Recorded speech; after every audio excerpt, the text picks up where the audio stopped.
Momento oportuno de producción de la prueba. Tiene la palabra el diputado Leopoldo Moro. Gracias, presidenta.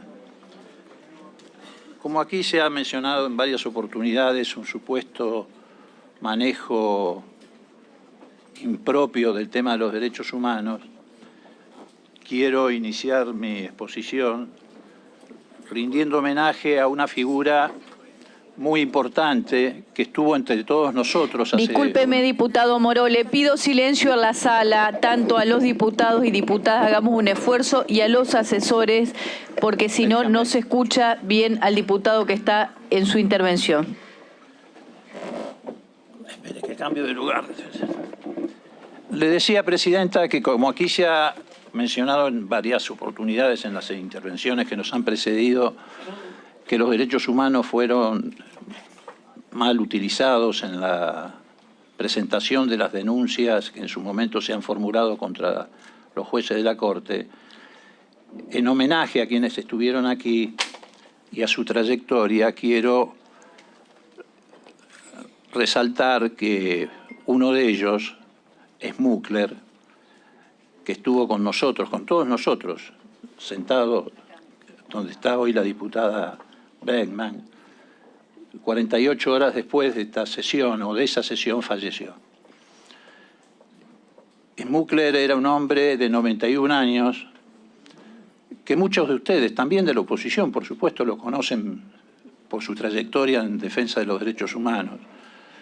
Tenía un particular reconocimiento del expresidente Alfonsín, apoyó todo el proceso que se llevó adelante, que vino a recordar el diputado Negri en materia de juzgamiento a las juntas militares.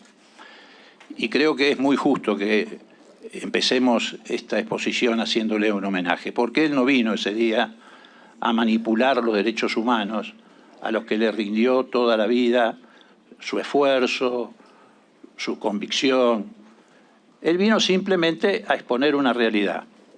Yo no le voy a dar particular significación a esto porque me parece efectivamente que no es uno de los temas centrales, pero lo cierto es que en las exposiciones de los diputados que nos precedieron hicieron mucho hincapié en relación a cuál fue la actuación que tuvo el doctor Rosati en ocasión de la circunstancia que se planteó aquí a través de la denuncia de la ciudadana Patricia Isasi.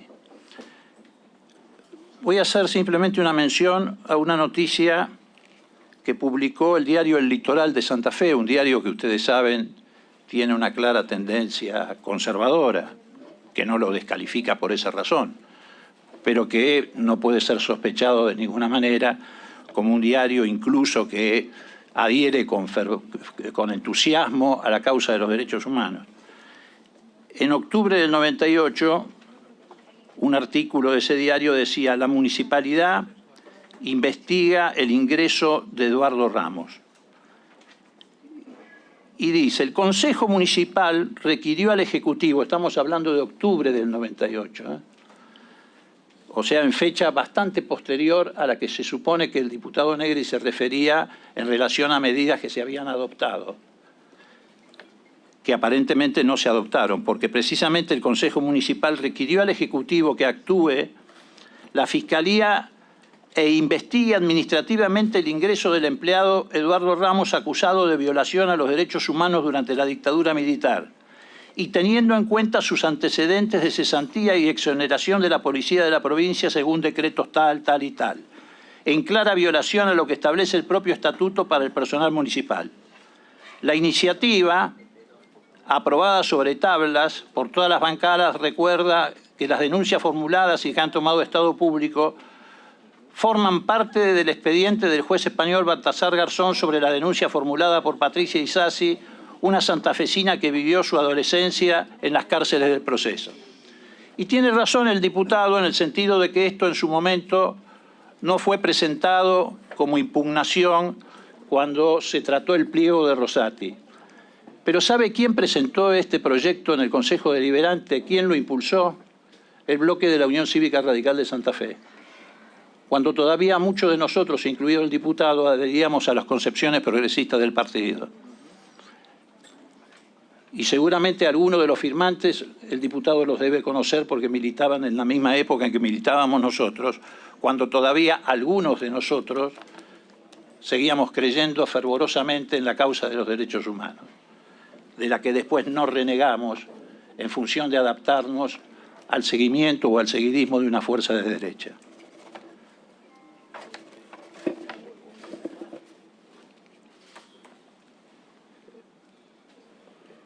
Acá se ha dicho también que no se puede avanzar sobre el contenido de las sentencias. Esto también lo contradice la historia, señora presidenta. Y no es solamente la historia, se contradice en la actualidad. En la ampliación que presentaron los diputados de la coalición cívica, hacen una exposición, un análisis de los fallos de Fara y Ballesteros en la causa de Cristóbal López.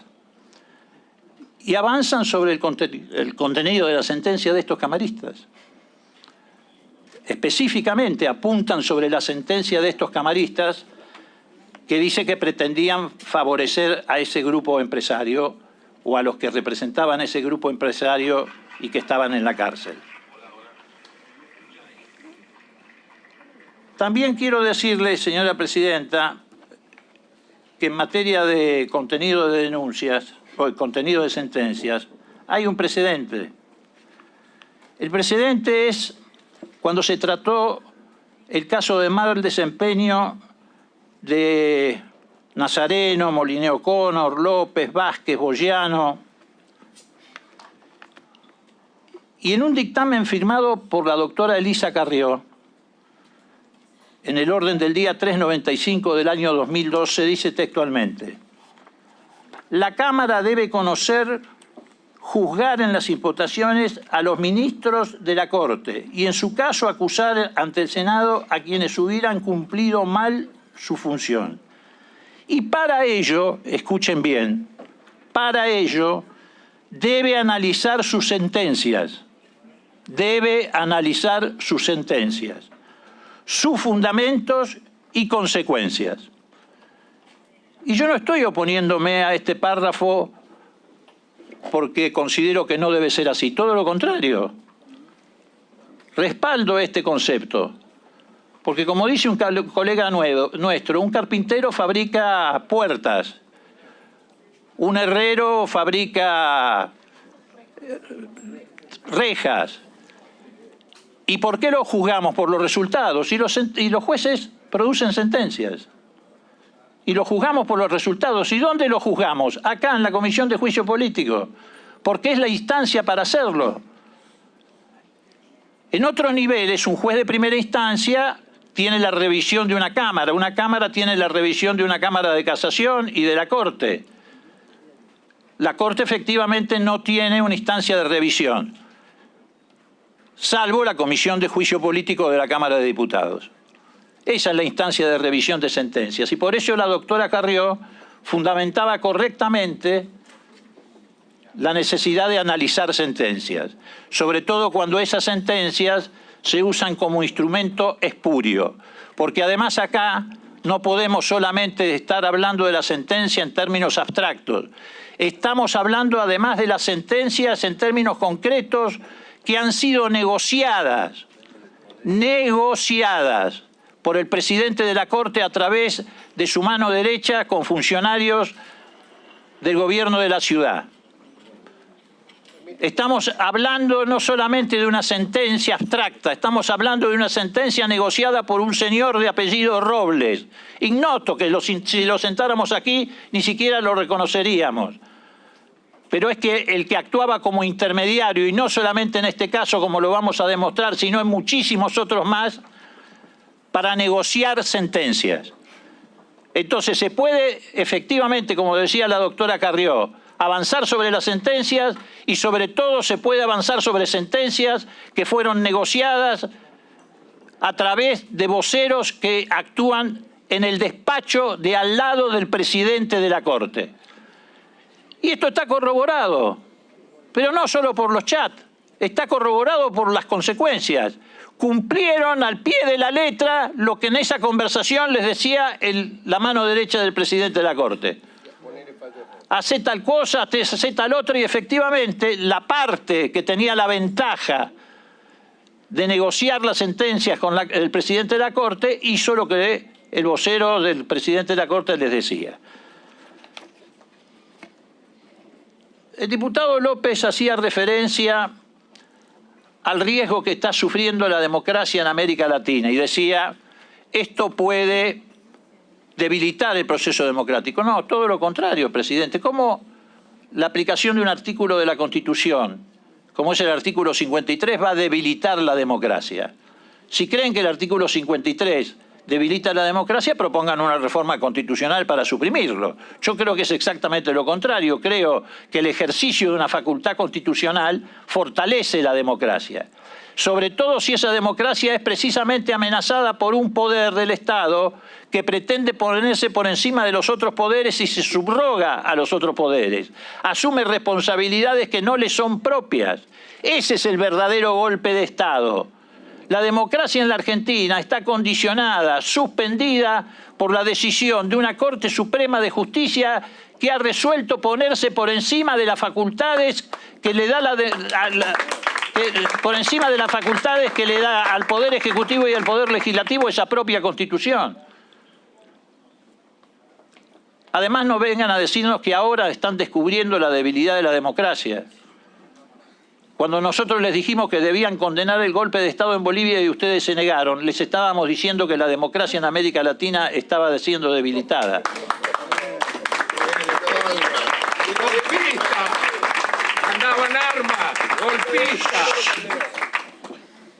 Y cuando se los denunció por el envío de pertrechos para apoyar el golpe de Estado, también les estábamos diciendo que estaban transitando el camino equivocado.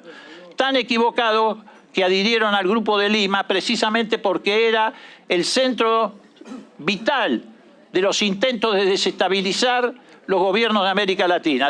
Digamos entonces que la realidad es otra. Los pueblos están fortaleciendo la democracia. Hace unos años atrás ustedes creyeron que la alianza con Estados Unidos en el Grupo Lima les iba a dar la plataforma para remover y poner en inestabilidad los gobiernos democráticos. No fue así, los pueblos los están recuperando. Los recuperó el pueblo en Bolivia, lo recuperó el pueblo en Brasil, lo recuperó el pueblo en Honduras, lo recuperó el pueblo en Chile. Condenemos el golpe de Estado, pero no se Cámara todavía no lo... Bueno, muy bien. Diputada Bregman, deje de hacer el argumento que usted tiene razón por otra parte, pero sí, por supuesto que tiene razón. Pero de vez en cuando hago argumento para el otro lado. No me interrumpa siempre para hacer un argumento que le sirve al bloque de la oposición de derecha. Bueno, muy bien, pero trate de...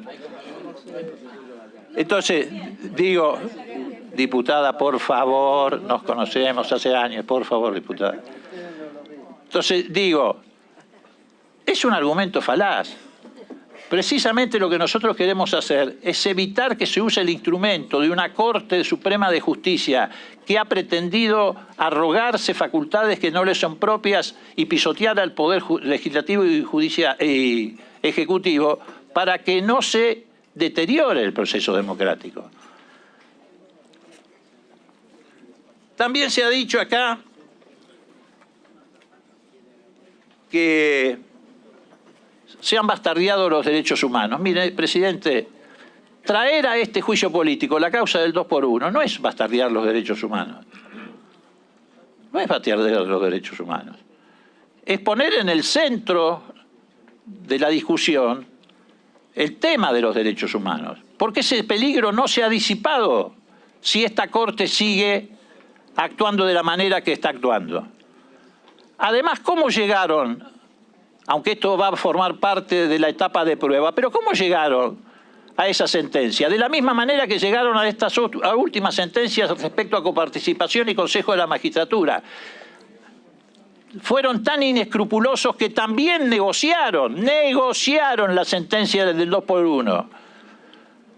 No solo lo lograron por una razón de tipo ideológico, porque contaban con un gobierno que en ese momento los alentaba para cumplir con un compromiso que habían hecho con grupos militares que estaban afectados por los juicios de la violación de derechos humanos. Negociaron en el seno de la Corte un voto, el de Elena de Hayton. lo negociaron para que adhiriera a la posición ideológica y al compromiso que tenían Rosenkrantz y Rosati, que es uno de los compromisos que los llevó de la mano de Pepín a la Corte, que era tratar de lograr la impunidad de los represores. Pero necesitaban un tercer voto. ¿Y cómo lo negociaron? Lo negociaron a través de la pretensión de la doctora Hayton de seguir en el cargo a pesar de que había cumplido 75 años, y miren ustedes qué cosa espuria. Lo negociaron además dándole un cargo a la hija en la Corte, inventándole una secretaría que es la Secretaría de Consumo. Un tema que en general la Corte ni se ocupa. Pero bueno, había que crearle una secretaría a alguien para tener el tercer voto y poder lograr el fallo del 2 por 1. Efectivamente, como me apunta el diputado Valdés, fue tan grosera la negociación que ella cambió un voto precisamente un año después de que lo había emitido en el sentido exactamente contrario. Pero no lo hizo en cualquier causa, lo hizo en la causa de impunidad para los represores. Continúe, por favor, ¿cómo diputado. podemos? Sí, está bien, me estoy ordenando, Presidenta, porque no pensé realmente que íbamos a entrar en esta etapa, en este debate. Acá se ha dicho que, mejor dicho, no se ha dicho, acá se ha sostenido de parte de la coalición cívica el pedido de juicio político a Lorenzetti. Y se hacen esfuerzos dialécticos para separar el juicio político a Lorenzetti del resto de los miembros de la Corte. Pero yo repasé la versión taquigráfica de la intervención que en la sesión anterior hizo la diputada Oliveto y me encontré con que entre los cargos había muchos de ellos con los que yo coincidía absolutamente. Traspaso de las escuchas telefónicas al ámbito de la Corte, operaciones de inteligencia relacionadas a la justicia federal. Estas son imputaciones a Lorenzetti. Sospechosos sorteos de la justicia, irregularidad en los sorteos. ¿Cómo no vamos a estar de acuerdo nosotros en la irregularidad de los sorteos? Tantas veces le caía la bolilla a Bonadío que no había estadística que resistiera. Pero estos cargos a Lorenzetti ¿no son traspolables a los que eran sus cómplices en la Corte? ¿El resto de los miembros de la Corte estaban afuera de estas arbitrariedades de Lorenzetti? Definitivamente no. Absolutamente no. Y yo lo voy a demostrar simplemente siguiendo una línea de tiempo. En el caso del pase o del traspaso de las escuchas telefónicas a la Corte Suprema, el 10 de diciembre del 2015, ustedes recuerdan, asume el ingeniero Mauricio Macri la presidencia de la Nación. A los 14 días, mire que habían cosas para atender. A los 14 días de su mandato dicta un decreto de necesidad y urgencia. El primer decreto de necesidad y urgencia del gobierno de Macri, por el cual transfiere el organismo que hasta ese momento estaba dedicado a esta tarea, que durante un año estuvo en manos de la Procuración, que encabezaba Gil Carbó, y en el caso específico de este organismo, la ex fiscal Cristina Camaño, transfiere por ese DNU el 256 del 2015, publicado en el Boletín Oficial el 29 del 2015, ese departamento de intercepción y captación de escuchas telefónicas a la Corte. La Corte, en una acordada del 29, mire, estamos hablando de un gobierno que recién se iniciaba y de los días festivos de ese año. El 24, Macri, debe ser la primera vez que ocurrió, no acató el asueto administrativo para firmar el traspaso, miren el interés que tenía, el traspaso de la oficina de escuchas a la Corte. El 29, Lorenzetti también suspendió sus festejos en Rafaela con la familia y dictó la acordada rápidamente aceptando el traspaso. Pero hizo algo más Lorenzetti, y a esto también se conecta con una denuncia bien fundada de la diputada.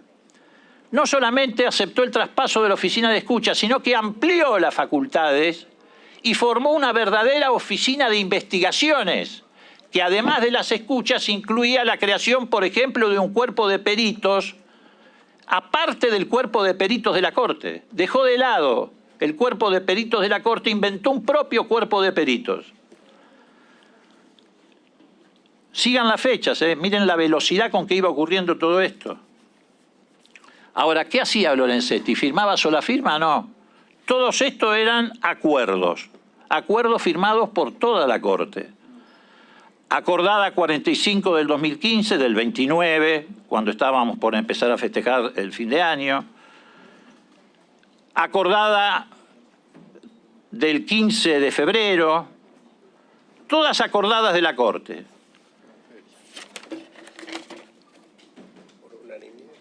La acordada del 2 del 16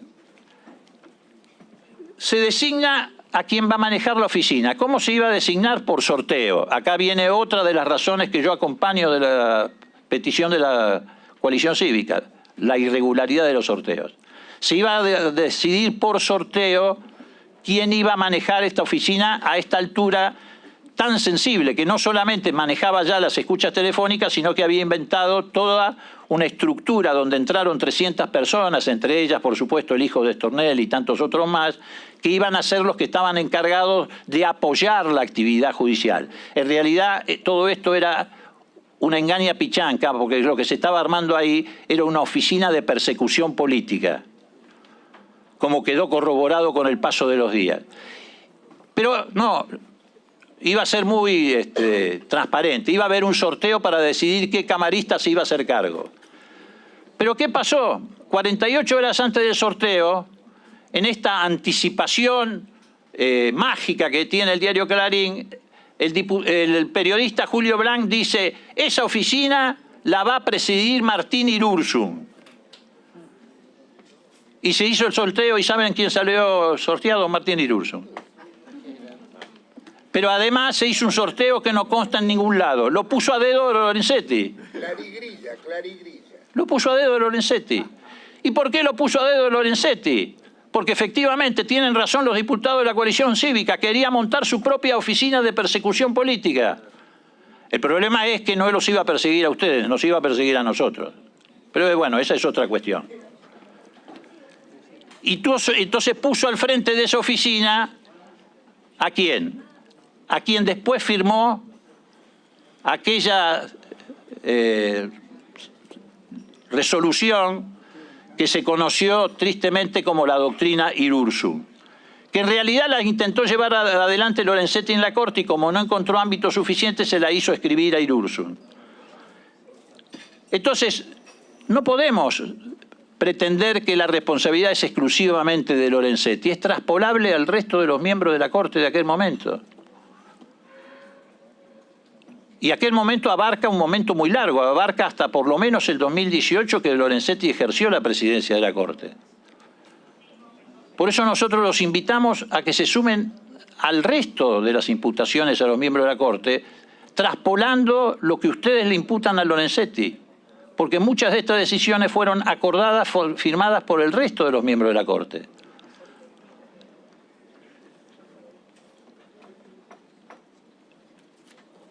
No es cierto, como dice el diputado Negri, que el gobierno del 2003 en adelante estuvo en permanente conflicto con la justicia. No es cierto. Sí se estuvo de entrada en un conflicto con lo que se denominaba la mayoría automática. Pero ese fue un conflicto no solamente del kirchnerismo, sino de prácticamente todo el sistema político. Por eso la doctora Carrió tuvo un papel preponderante en ese juicio político y no era kirchnerista. Casi todo el sistema político enfrentó a esa Corte, a la Corte de la mayoría automática. Y tras Cartón vino una Corte que durante mucho tiempo tuvo prestigio en la Argentina. No es cierto que hubo un enfrentamiento permanente. No lo hubo con la Corte que presidía Petracchi. No lo hubo con la Corte que integraba a Carmen Argibay. No lo hubo con la Corte que integraba a Zaffaroni. ¿De dónde sacaron que hubo 16 años de permanente conflicto? El conflicto inicial, reitero, no fue del kirchnerismo, fue de casi todo el sistema político contra la mayoría automática. Y después hubo un periodo donde incluso el resto del sistema político, no solamente el gobierno, valoraban el significado, el prestigio de esa corte que, insisto, integraban Petracchi, Argibay, Zaffaroni, con un presidente de corte que además dictó un conjunto de acordadas para hacer más transparente la circulación de los expedientes, para terminar con los lobbies, para terminar con los negocios en la corte.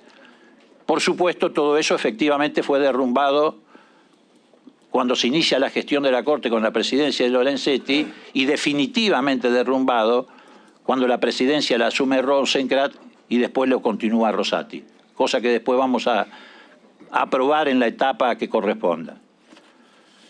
Entonces son falacias que se establecen cuando se dice, no, ustedes viven en permanente conflicto, no quieren control. No queremos control, se perdió la elección del 2009, la parlamentaria, formaron el Grupo A y gobernaron el Congreso durante 2 años, Augusto y Piacere, y dicen que el kirchnerismo no quería control.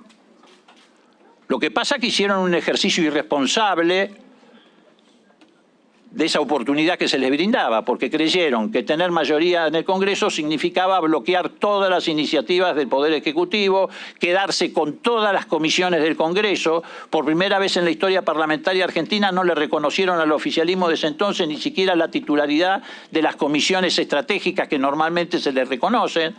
Ahora, que se haya hecho un mal uso, un uso irresponsable de esa mayoría que se constituyó, que era una mayoría anti en el Grupo A, esa es otra cuestión. Ahora que el gobierno no quería control, perdió la elección, tuvo un control que no tuvo prácticamente nadie, porque tuvo en contra la Cámara de Diputados.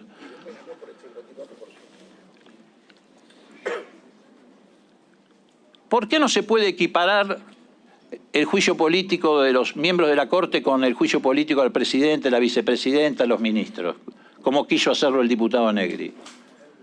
Por una sencilla y elemental razón. Dentro de 8 meses, el presidente, la vicepresidenta, se van a someter, como ocurre periódicamente, a una elección.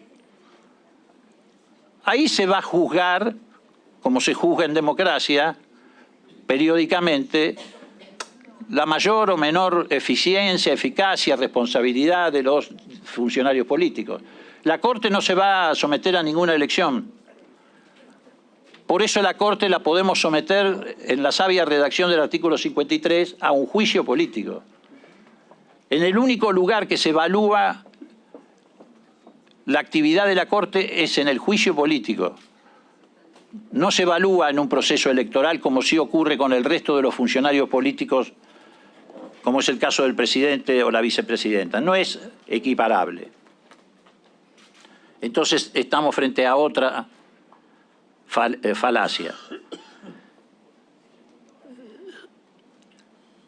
La Corte intervino descaradamente en el tema tanto de establecido el principio de la doctora Carrió de que las sentencias son atacables. La Corte intervino descaradamente con sentencias negociadas, a través de este señor Robles, intervino descaradamente en el caso del Consejo de la Magistratura, ni siquiera con una sentencia, con medidas cautelares.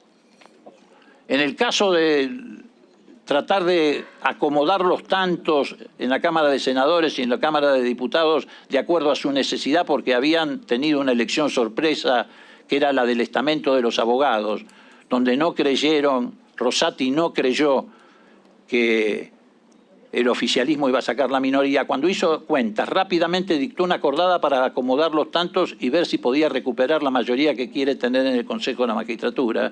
Y entonces manipuló con una acordada, facultades que son propias del Senado de la Nación.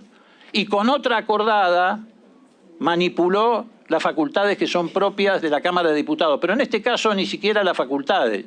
Porque es cierto lo que se dijo, la Cámara de Diputados cumplió con una sentencia judicial, que nos puede gustar o no, nos puede gustar el juez, no nos puede gustar el juez, pero había una sentencia judicial, hay un proceso judicial abierto.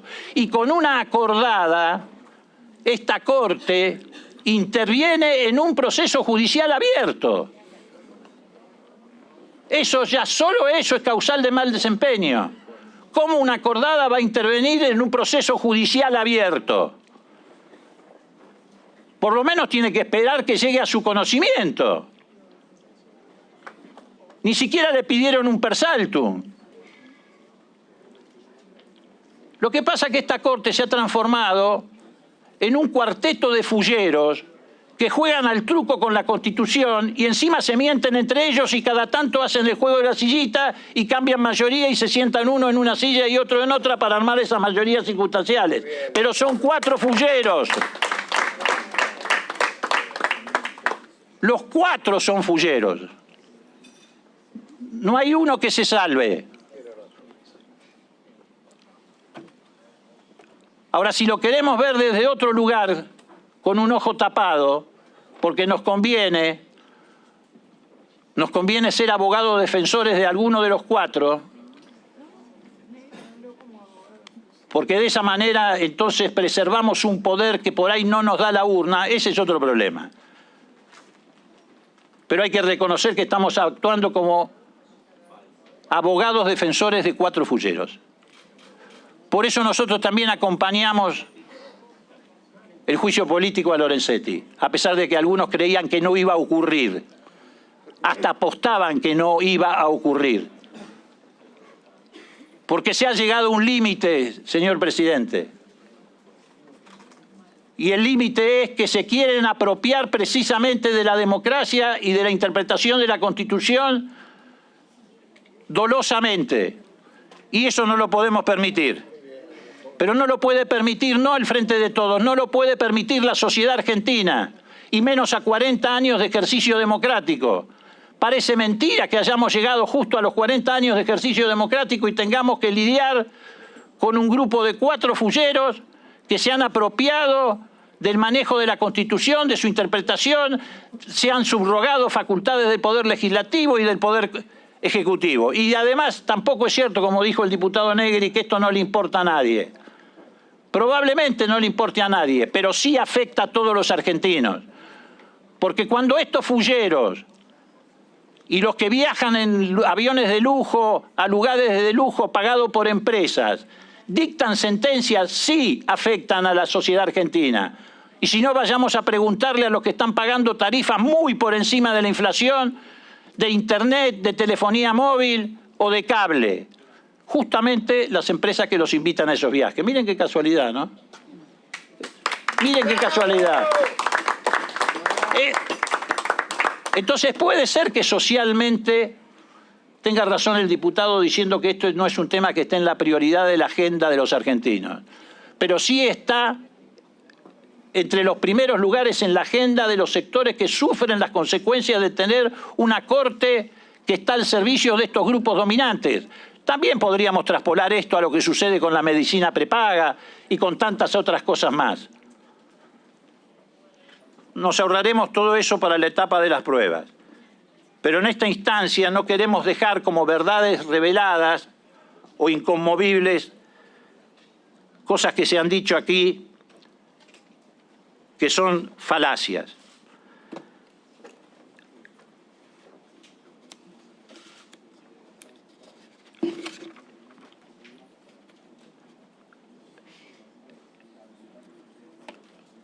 Esta Corte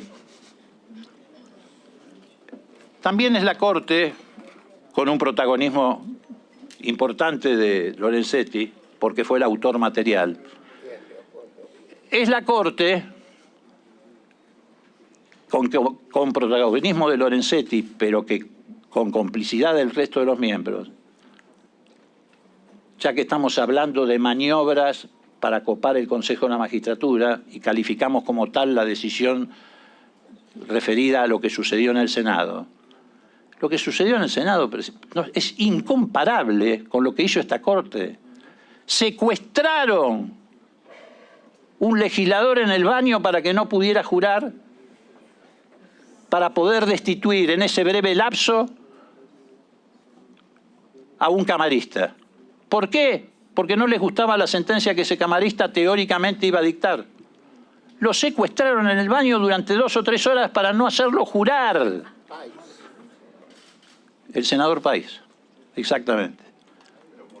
¿Qué ejemplo de corte, eh?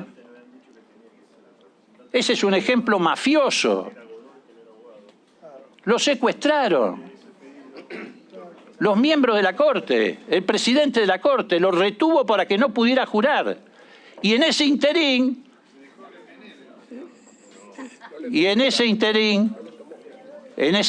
que no le tomó juramento, destituyeron a un camarista. ¿Y qué hicieron con el otro?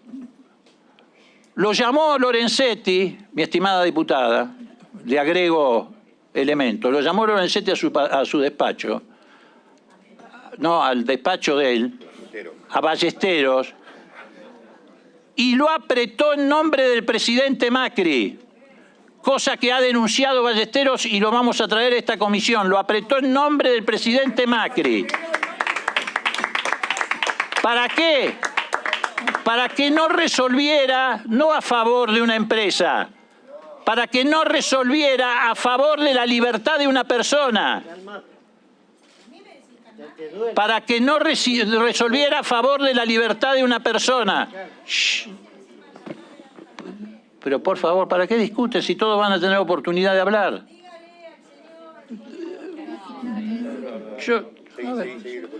Entonces, digo, ¿a ustedes les parece entonces que es posible defender esta Corte? Por sus sentencias, por su manejo espurio. Diputada, por favor, diputada. Por su manejo mafioso. Por lo que significa haber atropellado la Constitución, por lo que significa apropiarse de facultades del Congreso argentino, por lo que significa beneficiar grupos empresarios que de manera impúdica sacaron una solicitada y que cuando uno, defendiendo a la Corte, por supuesto, a su Corte, y que cuando vamos a analizar los que la firmaron son todos titulares de empresas que han tenido pleitos en la Corte, que la Corte naturalmente resolvió a favor de ellos. Si no, no lo hubieran defendido. Entonces, por todas esas razones, es más que necesario, imprescindible, abrir la investigación. Negarse a abrir la investigación es cerrar los ojos frente a uno de los poderes más corruptos que lamentablemente tiene el sistema republicano. Pero no porque el Poder Judicial en general sea corrupto, sería de una injusticia enorme calificarlo de esa manera, sino porque en las más altas jerarquías de ese Poder Judicial sí se ha enquistado un grupo mafioso. El que conocimos en los chats del Lago Escondido y el que estamos conociendo en esta Corte Suprema de Justicia, que actúan, reitero, como 4 fulleros que vienen jugando al truco con la Constitución, y eso sí debilita el proceso democrático en la Argentina. Gracias, presidente. Muy bien, doctor. Muchísimas gracias, diputado.